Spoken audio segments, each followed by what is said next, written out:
Hi, everyone. Welcome. I'm Cindy Davidson. I'm the Education Trustee for SILA Foundation. And welcome to our November educational webinar. Since we are all pretty much guaranteed to be compliance nerds, we are well aware of how failure to meet compliance requirements can result in all kinds of problems, from costly fees to revocations to administrative penalties from your favorite regulatory agency. Today, we are delighted to be hearing from Tamika Johnson, Christy Roberts, and Sabrina Slater, all from Insurance Licensing Services of America. They're going to share with us how the simple process of conducting regular compliance reviews can save your bacon. These three industry leaders bring a wealth of experience and knowledge about things like certificates of authority, DBA renewals, business tax account registrations, licensing and appointments, administrative action notifications, and really just the value of conducting regular corporate compliance reviews. We have an hour, and although you are all on mute, sorry about that, keeps the noise down. We will take questions through the chat, and we'll all keep an eye on those questions as they come in. Please be sure to let us know if you're having technical issues. We will try to help you out. And with that, I'm going to turn the program over to Sabrina, Christy, and Tamika. Hi, thank you guys so much for joining us today. As Cindy already mentioned, here is a quick view of your presenters. Myself is Sabrina Slater. I'm a SILA A designation. I am the Annuals and Corporate Tax Assistant Manager here at ILSA. I've had over 15 years of experience in the insurance industry. I have a background in licensing and compliance, and then in 2016, I moved over to the world of corporate compliance. So I'll go ahead and tag Christy. You can do your little intro. Hello, I'm Christy Roberts. I'm sure I know some of you. I've been at ILSA for 15, going on 16 years now. I started out in compliance, doing affiliation, CU tracking, and then moved over to licensing, and I absolutely fell in love with it. I know, weird, right? I was promoted to the supervisor of the licensing department, and then in 2013, I was promoted to manager of the licensing department. So I got a little bit of knowledge behind me when it comes to licenses and compliance. All right, Tamika, it's your turn. Okay, well, I am the Annual and Corporate Tax Team Lead. I've been here at ILSA since March 17, 2008, St. Patrick's Day. I've been in several departments here at the company. I've been in intake, I've been in HR for like a year, payroll specialist, and I've been here in the Annuals and Corporates department since April 2012. And that's basically, me and Sabrina here, basically, handling compliance at the agency level. All right. We already got the introductions out of the way. By the end of this webinar, you should be able to, one, define what is a compliance review, understand the importance of compliance reviews at the different regulatory state bodies. You should be able to identify things that should regularly be reviewed at the Department of Insurance, as well as the Secretary of State, and you should also be able to utilize additional reviews at the Surplus Lines Association and the Department of Revenue as well. So a lot of you might even be asking, what exactly is a compliance review? A compliance review is an all-encompassing look into verifying which states an individual and/or business entity is or has been granted permission to sell, solicit, or negotiate insurance transactions. Depending on your specific needs, audits should be conducted for all regulatory bodies. Below is a list of a few we'll talk about today. So some of the things that you definitely need to consider when you're asking yourself, are you in compliance? Have multiple people been responsible for your licensing, your renewals, your annual tax returns, your compliance overall? Have you merged with or acquired a new company? Do you plan to? Are you streamlining or downsizing your licensing? Has a license lapsed or been allowed to expire? Have you or your agency moved or changed your name? And then, have you been involved in a legal action, including divorce or bankruptcy, or been sanctioned by a Department of Insurance? So those are all definitely things that could easily trigger compliance issues if you're not aware and on top of those. So first off, we just want to take a quick look at the Department of Insurance. Don't let a small thing become a big problem. So here we have the producer database report. I'm sure most of you are familiar with that. It is an essential tool in licensing, compliance, and just making sure that everything is up to date. So what you want to do when you're reviewing a PDB, if you've never reviewed a PDB before, it is extensive information, but you want to make sure you check your demographic information at every state. Your PDB report lists the lines of authority, expiration dates.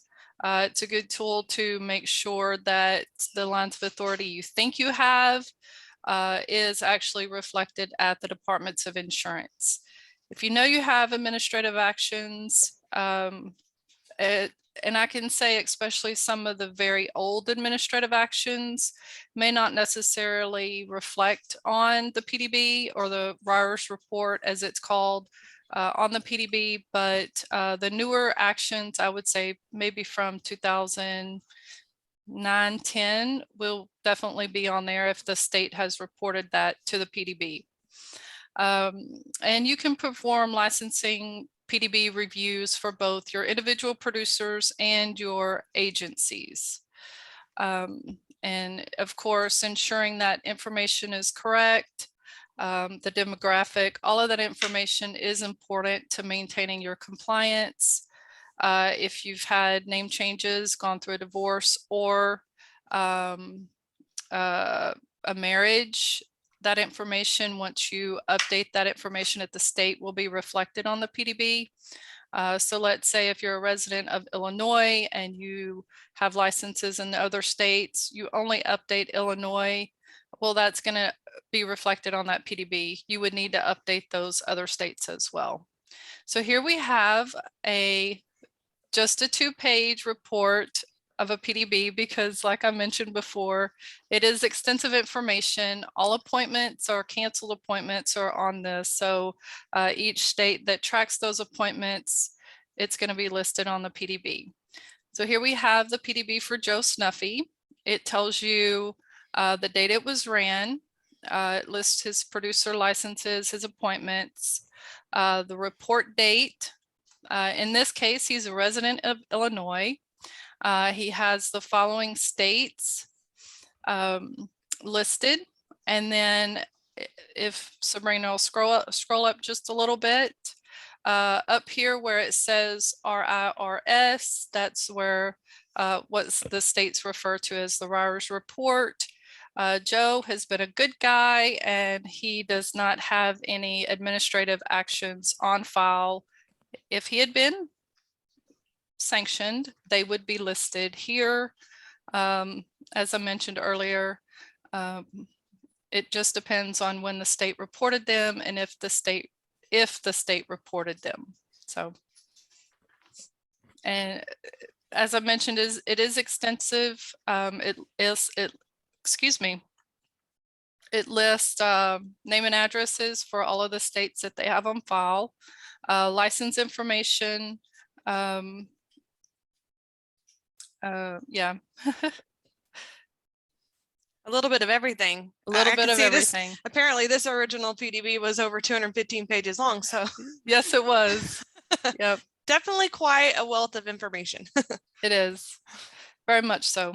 And it is a tool that NIPR offers on their website. They do offer one free PDB a year for producers in the agency. Now, if you're a compliance person at the insurance at the company or the agency, you still should be able to run those producer database reports for those producers. You might, if you have quite a few, you might set up an account with NIPR to where it allows you to run PDBs, and then it bills you whenever those PDBs are complete. So, but it's a very useful tool. I do recommend you guys going out there and running PDBs if you haven't ever. It's easy to do, and it gives you a lot of information. Awesome. Thank you so much, Christy. So moving right along to the Secretary of State and the Department of Revenue. One of our favorite sayings is always, getting your agency licensed is only half of compliance. So here's a quick look of how it all works. When you get your certificate of authority, that particular registration triggers various compliance needs with both the Secretary of State and the Department of Revenue. Knowing and keeping track of those registrations at the SOS and where you do business should also be reviewed. A compliance review lets you know where your insurance business is registered and if you're active and good standing. It's also important to know who's listed as your registered agent in each state. Those are a few things. It's important to note that, we don't give legal advice on whether or not you're required to register with the Secretary of State. Sometimes on the DOI license applications, they'll tell you might need to register before you get the application or sometime reasonably after. But basically, the definition of doing business varies between the states. So it's a different definition. So if you're a new company, you need to definitely look into that because once you register, it starts triggering these other compliance requirements. So in order to begin a corporate compliance review, it's not really anything that's complex. It's a matter of you just reaching out to the states and doing a little legwork. You're going to have to research. You're going to have to pull your entity's information. You can either do that by going directly to the Secretary of State's online websites, or you can reach out to the Secretary of State themselves. They also have email addresses that you can send email addresses to find out that kind of information. But when you do that, it's important, determine if you've even completed the business registration, confirm if you are active and good standing. Keep in mind that you must have a registered agent on file. There's a wealth of information at your fingertips when you do those audits. Be aware that some states may require you to have a power of attorney to check your agency's tax status. That's strictly done at the Department of Revenue. And then only an insurance agency or other business entity needs a corporate compliance review done at the Secretary of State or Department of Revenue. That is not something an individual has to worry about, unless of course you're the owner of that particular company, then of course you're responsible. I have to post into the chat room. It also has on our website the links to the DOI, DOR, the SOS, and the surplus lines. In some cases, links. So if you wanted to do an entity search and know where those websites are, we have it all in one place. Okay.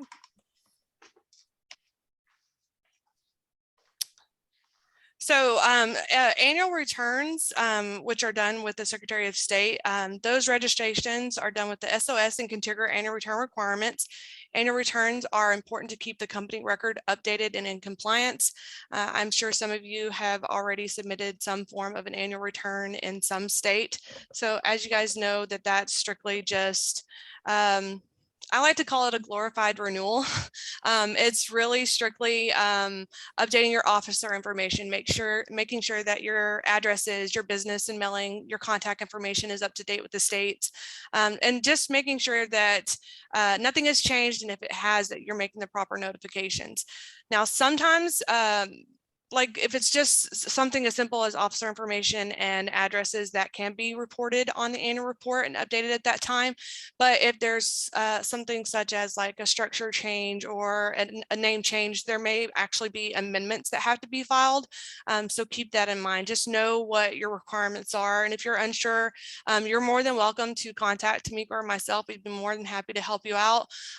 Or you can call the state directly. That's what we do on a daily basis if we're unsure. So Keep in mind that if you, of course, if you fail to file the annual return by the due date, they may result in monetary penalties, as well as administrative dissolution or revocation of your certificate of authority. So please make sure that if there is an annual return requirement, that you are filing those annual returns. Yeah, and for corporate tax returns, so like we were saying, we go by where you're registered with the Secretary of State. And so it's very important to know how you file your taxes at the federal level. So are you a C corporation, are you an S corporation, and discarded entity? You have to let us know that, and also your fiscal year end. We file like the zero and minimum taxes. So we get people that like, we don't do anything in that state. It doesn't matter. If you're registered with the Secretary of State, especially, they'll either want an information return or at least want a minimal tax payment sent to them. If you're not sure and you don't know what you're doing exactly meets the definition, some states will offer a nexus questionnaire, and we do recommend that if you just want the state to tell you whether they think you should file or not. We don't file domicile returns as a company, but we do on our audits audit those states for you if you want for that. But basically, like same thing is not just the SOS side, it's also the corporate tax side. And sometimes what happens at the corporate tax level can affect your SOS registration.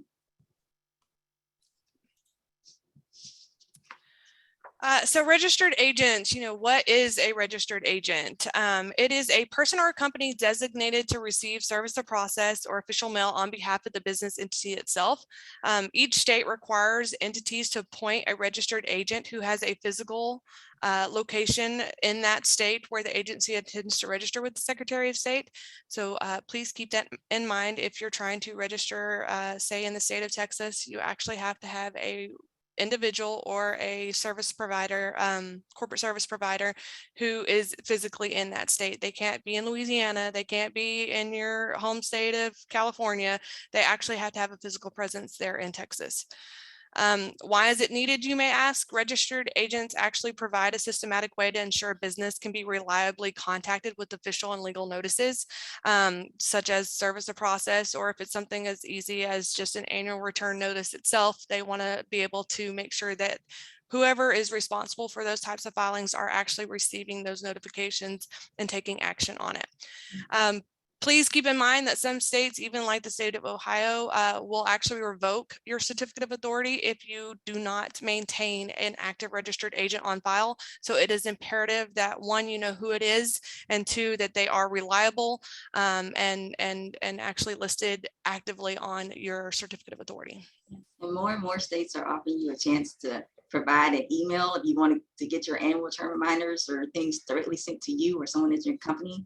So make sure that you're putting the right person on that and that you monitor that email, keep it up to date. Yes.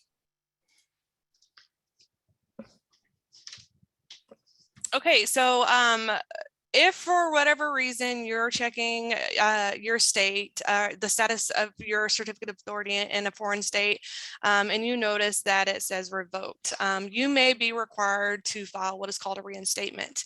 A reinstatement is returning an entity that has been administratively dissolved or had its certificate of authority revoked back into good standing. Normally, an agency could lose its good standing for failure to file an annual report, failure to file a tax return, or even to maintain a registered agent like we mentioned before. Yeah, and also there can be additional late penalties that a lot. And POAs and tax clearances, I would love to tell you that tax clearances are a breeze, but they're not. Some states can take like a year, which is why it's very important to stay on top of that. A true real life story. We had a client that I had to tell her she had to file from 1997 to 2014 late tax returns, and she was like, I was in high school in 1997. They don't care. They don't care. And plus that includes the state fee, which could be hundreds of dollars. So you need to make sure that you're on top of that, just so like if you're leaving the state or you need to stay in the state, that doesn't take so long. All right. So here is just a quick little video of how to go out and search for Secretary of State information. Please enjoy. Okay, so let's go ahead and get started. We are going to select the business entity search, and since we clicked on that one, it's going to take us directly to the type of search that we want to be doing. They give us three different options. You can either look up both corporate and LLCs if you are unsure of what that is, or you can just do corporate, or you can just do LLC. I know for a fact that the entity that I'm looking up is actually a limited liability company. So I'm going to select the LLC. I'm going to hit submit. They do give you several different options. You can either utilize the name search, a keyword, a partial word, or a file number if you have any of that. I almost always utilize the name search and paste that directly in there. This particular entity does not have any kind of weird punctuation, but some entities do have commas. Some entities have the L dot L dot C dot.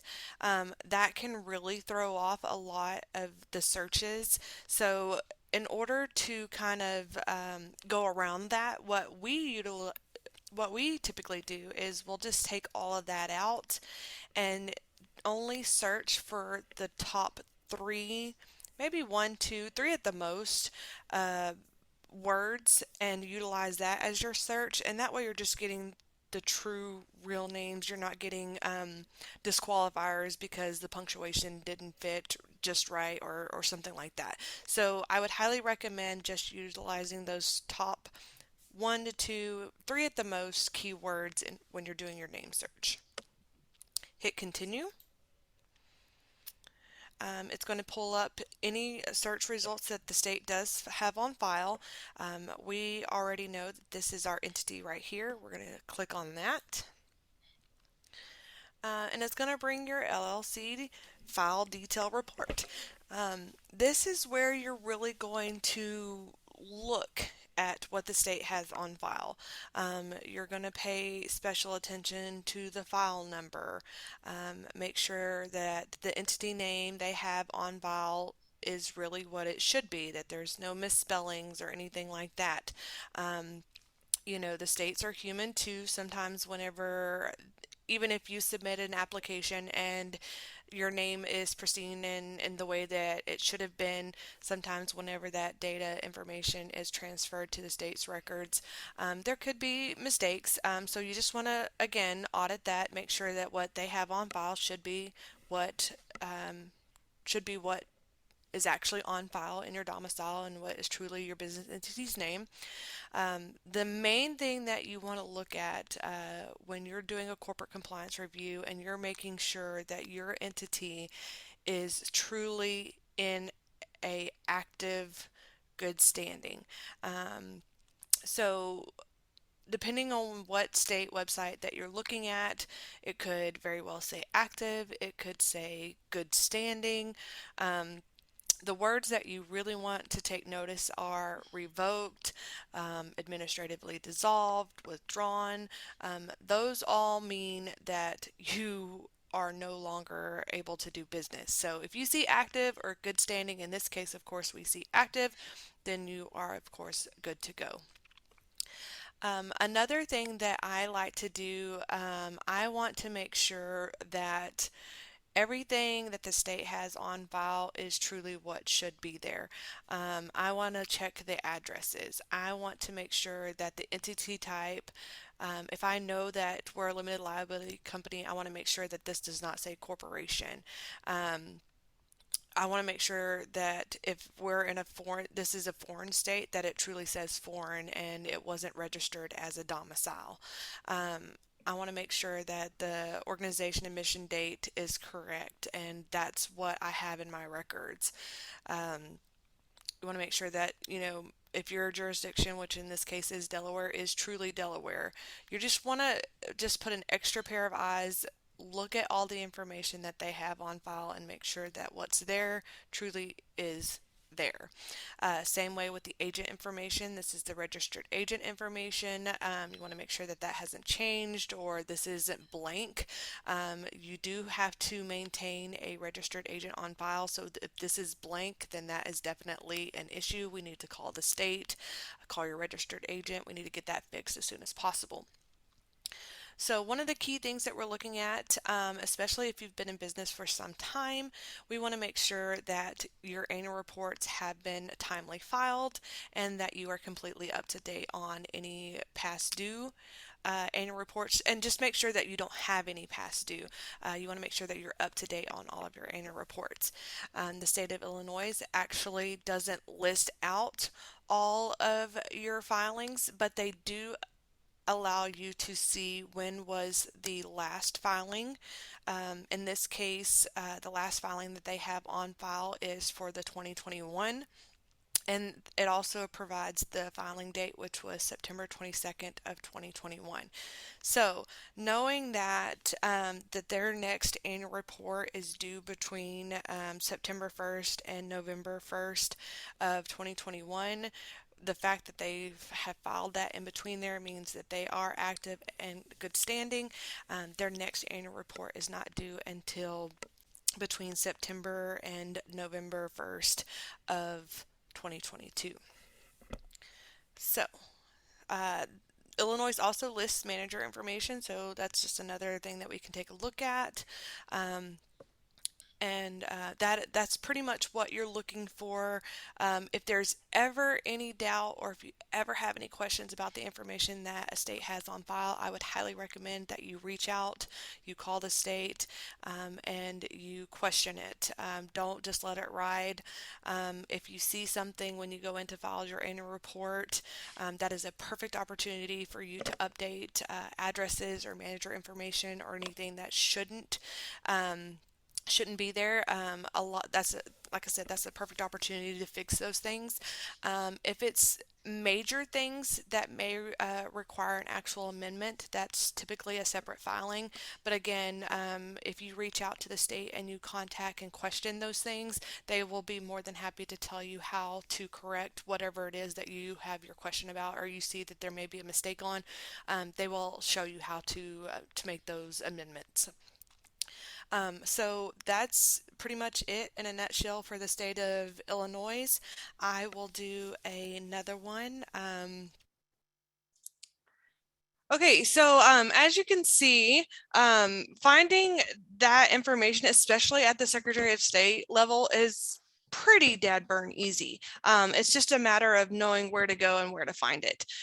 We actually have a really great tool on our website at ilsainc.com. At the very top, if you hit state contact information, which will provide that link to you in the chat room, we'll be I will provide that to you. But anyways, it's actually a link of like where you're to contact each of the states, whether it's the Department of Insurance, the Secretary of State, Department of Revenue, Surplus Lines Association, whatever regulatory body you're trying to get a hold of. We actually have that information at your fingertips, all compiled in one spot. Great resource. I'm telling you, I literally use it every day. Some Secretary of State information has little information, and then some have like a wealth of knowledge, as you can see, like Illinois. There are other states that actually provide actual images of your filed documents, whether that's a registered agent change or an annual return or the actual business formation document. All that's right there at your fingertips. Please just go out there, look and see what you can find. And then if all else fails, you can't find the information that you need, please reach out to the states. They'll get you the information that you need. Okay, so I added Surplus Lines Association. That is something that we do for our clients as well. It is definitely not my field of expertise, but I do think that it is still a very valuable tool, and it's still very important, especially if you are in the surplus lines market. It's just that extra step of needed compliance and auditing that you need to make sure that you are truly there and just keeping track of. A surplus lines review. These reviews should be done by contacting the regulatory authority, just like we talked about with in this case for surplus lines, that may be the stamping office. It could be a separate surplus lines association, or it could very well be the Department of Insurance. When you're doing that auditing, you want to first, first and foremost, verify that your surplus lines license is actually active. We all know that you cannot do business without a license. And if you are, there's going to be a hefty penalty that comes along with it. So make sure that your surplus lines license is active. Determine your requirements. Determine if you have any past due premium tax reports. And if there's any, if you're not doing any business, there may very well be 0 reports that are required. Know what is required of you. And if you don't know, find out. Call the states, call us, we'll help you out, whatever you need. It's best to find out. Find out tax amounts owed and if there's any penalties that may apply if you do find out that you are past due. Ask questions. Ask how many years you're past due. Make sure you get as much information as you can so that you can get back into compliance. As we mentioned before with the Secretary of State and Department of Revenue, those are only done at a corporate level for your business entity. Surplus lines reviews are actually done on individuals and your insurance agency. So keep that in mind. We want to make sure that across the board you are compliant in all regards. And when we say the penalties are high for surplus lines, where it's not minor, it's not like $25. It can be $16,000. I've heard of $80,000. So you just want to wipe out a whole year's worth of salary for something. Okay, so that pretty much wraps up what we had PowerPoint wise. So in conclusion, you know, find and close any compliance gaps that you may find. If you've taken the time and effort to do all of that research and you've determined where those gaps are, take action to close them. You know, get back into compliance, file past due reports, make sure that your licenses are active, report sanctions that may have not been reported. One of the things that I don't think Chrissy mentioned, but sanctions, that's a domino effect. One state finds out, you don't tell anybody, they're talking, they know. So the sooner you get ahead of that kind of stuff, whether it's DOI, Secretary of State, Department of Revenue, Surplus Lines Association, get in front of it. Figure out whatever you have to do to get back into compliance. Keep in mind that anytime that you make any kind of changes, it almost always affects some other regulatory body. Yeah. So if it's something simple as, you know, changing your name or your address, all of that has to be reflected not only at the Department of Insurance at your license level, it also has to be reflected with the Secretary of State, with the Department of Revenue if you're filing those taxes, and as well as the Surplus Lines Association. So just keep in mind that one change in one place probably is going to affect another. Go ahead, Tamika. Yeah, if you're having someone do a compliance review, it's basically an audit. If you've changed your name, say like you were LLC and now you're an Inc., please make sure you want to make sure that that's known to whoever is doing that audit for you, because you know you're wasting someone's time and they're searching by the wrong name. So this way, you know, we go ahead and get all the information. Also, another thing that we've noticed, because you know, especially like with savings withdrawals, tax clearances are needed.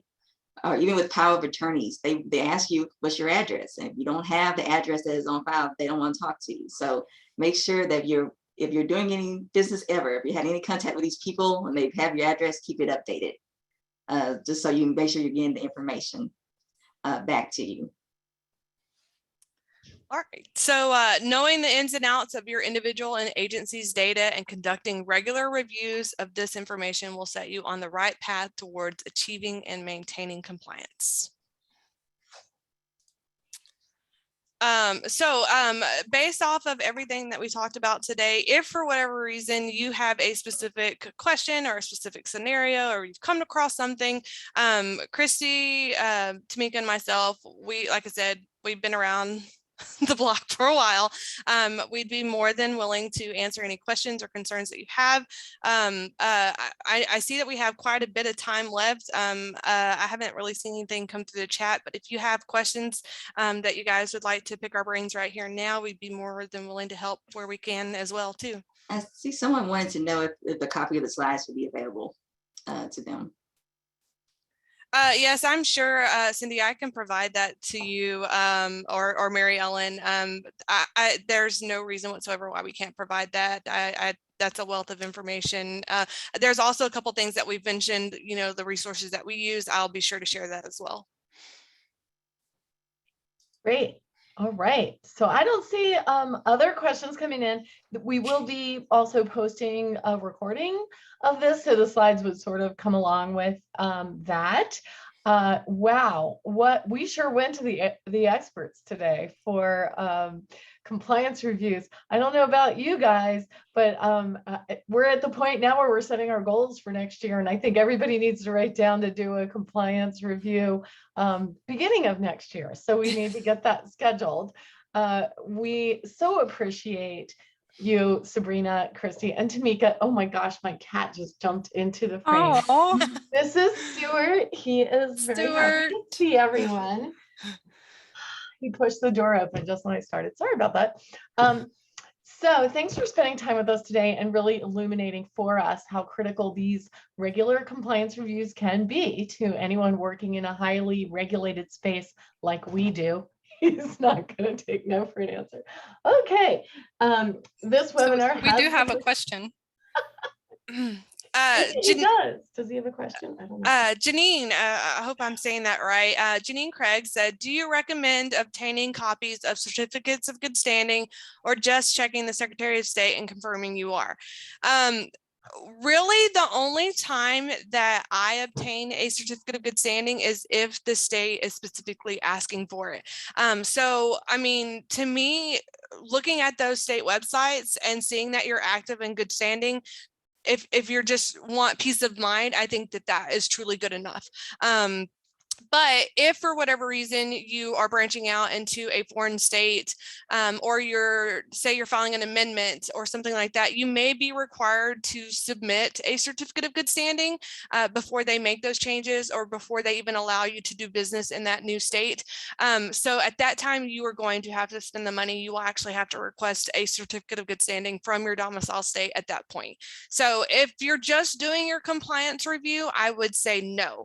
But if you're planning on making some changes or the state is actually requiring it, then yes, you would need to get that CGS. Cool. Thanks. Well, we might see a couple more questions pop back in. Another cat could pop in. Anything could happen at this point. But I just want to let everyone know the webinar has been recorded. We'll be posting it via link on the SILA Foundation website. You can share it with members of your team who might have missed it and might be interested. All of you will be receiving a post-webinar survey, so be sure to fill that out and provide candid feedback that helps us improve these programs going forward. SILA Foundation provides these webinars free of charge as part of our mission and outreach. If you learned something of value today, please consider a personal or corporate donation to the foundation. We rely on donations and sponsorships to keep programs like these webinars going. And I did want to thank Ilsa for sponsoring today. If your company is interested in sponsoring a future webinar, please let us know. Thank you so much for joining us. Happy Thanksgiving. And unless there are additional questions, go ahead and enjoy the rest of your day.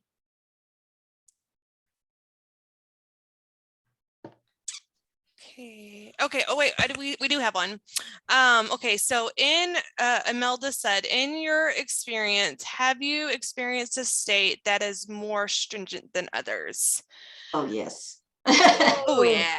Yes. We all have our booger states. Gosh. Okay, California.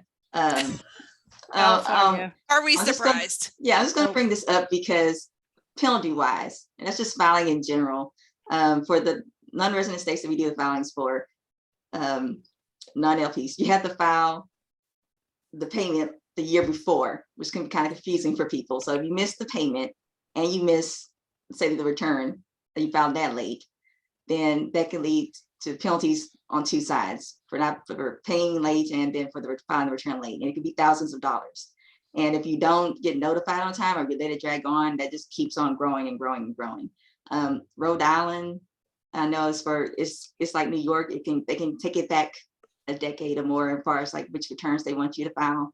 New Jersey can take a year or more to give you a tax clearance. Pennsylvania as well. So it's just certain states that, just take a really long time, or the penalties are just higher. And we've had clients, I ask people, like, if they come in, you're brand new, no, we don't mind discussing with you what to expect if you register with the Secretary of State, just so they have a game plan. Because, you know, sometimes we get people that are like, well, we were thinking about doing business, I don't know, California, Florida, and they have no idea what the compliance is. They're just naming states that are really big. Yeah, and it's like, if you're not going to make $800 in California, then you don't want to be paying it every year. But that's their minimum franchise tax payment, is $800. So it's kind of like, you know, think about the compliance before you start doing business. And if you know, if you're absolutely doing business in that state, then just, you know, just make sure that you have the revenue to keep doing it. It adds up. If you get your licenses in all of the states, and you get registered with the Secretary of State in all the states, it adds up all the time. And you need to just kind of determine, like, okay, do I really, really need this? Okay, Christy, do you have like a particular? So we do have Virginia that will cancel your license, the agency license, if you let your Secretary of State certificate of authority lapse, or you don't get that certificate of authority in place within 90 days of getting your license. So that's one thing.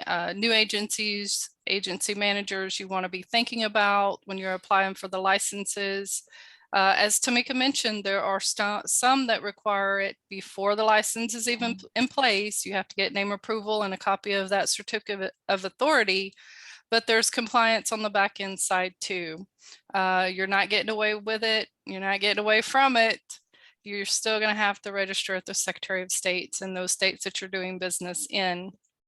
And as she mentioned earlier too, if you're doing business in a state, let's say since 2018, and it's now 2019, and you decide to apply for that certificate of authority, it asks on that application, how long have you been doing business in our state?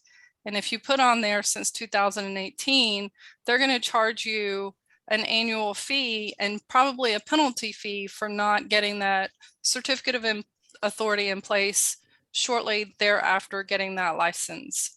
I can't think of any specific state off the top of my head that's like that, but they are out there, and that is something to keep in mind.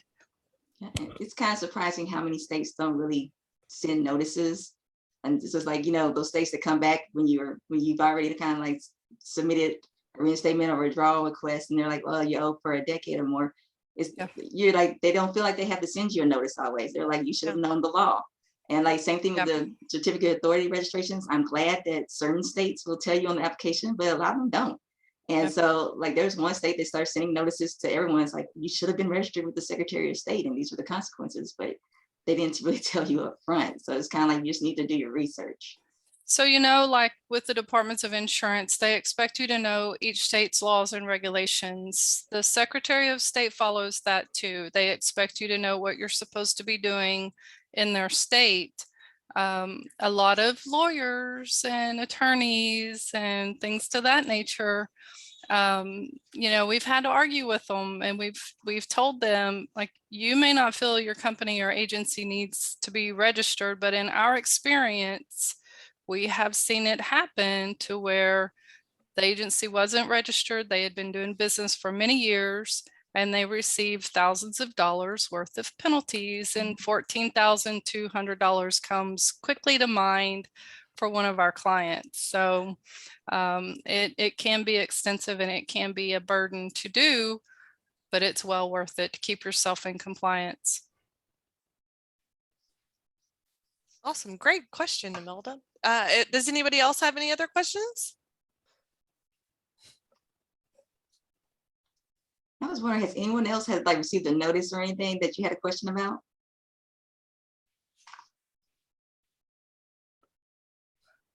So how many of you are going to go out and do a compliance review for the end of the year?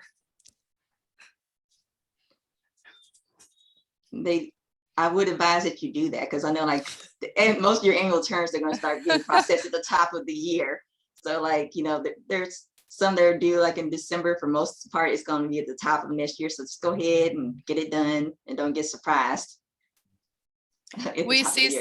Yeah, we see some that has been doing it already. That is great news. That's awesome to Yes. see. I would actually be very interested to hear kind of how yours goes. Diamantina, if you don't mind, can you share a little expertise on how you handle your in-house compliance reviews?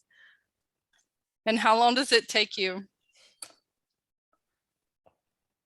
Not to put you on the spot. Oh, it doesn't have to be specific.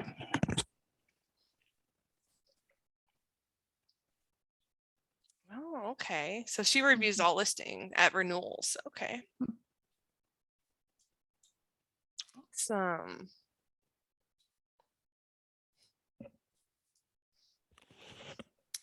Very cool. I see we have a lot of requests for the slides, so Mary Ellen will follow up with everyone who has made that request. And I don't know, what do you think? Are we ready to adjourn? I think we're done.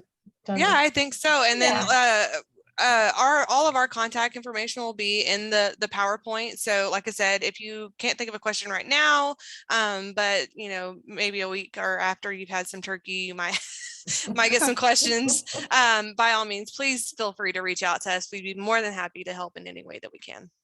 Yes, for sure. This has been awesome. I can't thank you guys enough. You're very welcome.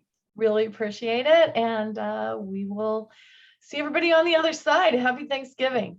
Awesome. Happy Thank you Thanksgiving to guys. y'all. Bye. Bye-bye. Bye.